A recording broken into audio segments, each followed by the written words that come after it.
တော့ဆန်အကောင်းတွေဖြစ်ဒီဘက်ကတော့ကောင်စီကအခုဆန်အကောင်းပေါ့နော်ကျွန်တော်အခုစီကိုဒါလေးပါဆယ်ထုတ်ပြီးမှကျွန်တော်ပို့ပေးလိုက်ပါမယ်ဗျအကိုကြီးကြီးပေါ့နော်တော့1 2လေးပါ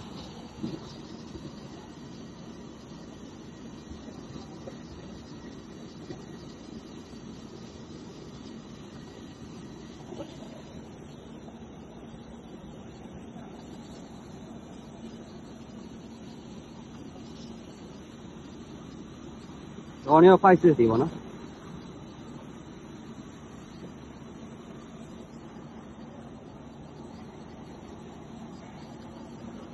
ကောင်းလေးတော့ point လေးတွေ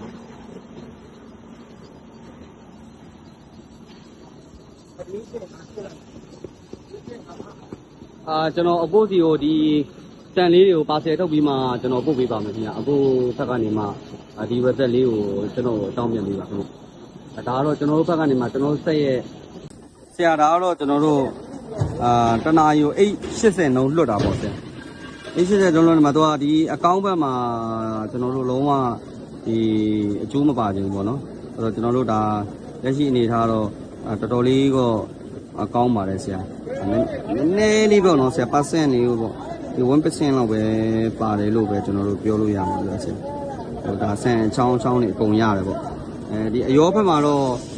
ကောင်စီကတော့ပါလို့ရတယ်ဟိုအကောင်းပါလို့ရတယ်လို့ပြောပေါ့ဒီဘက်မှာတော့အကောင်းလေးနဲ့ပါတယ်သူကတော့ဒါတော့လုံးစကားနဲ့ပြန်ရွေးမှာပေါ့လေဆရာအဓိကတော့သူကဒီဘက်မှာဟိုအကျိုးမပါချင်တာပေါ့အကျိုးမပါချင်တော့ကျွန်တော်တို့အတက်နိုင်ဆုံးတော့လက်ရှိချိန်ပြီးမှအပက်ရည်တဲ့အကုန်တင်ထားပါတယ်ဆရာဆိုတော့ဟိုရလက်ကတော့မစိုးဘူးလို့တော့ပြောရမှာနော်ဆရာ100% တော့မဟုတ်ဘူးဒီဟာကိုတော့ကျွန်တော်နမူနာသူ့ကိုကျွန်တော်ပို့ဖို့အိတ်နဲ့ထည့်ပြီးပို့ဖို့စီစဉ်ထားပါတယ်ဗျသူလက်ခံသဘောတူရင်တော့ရတယ်ပေါ့နော်ဆရာ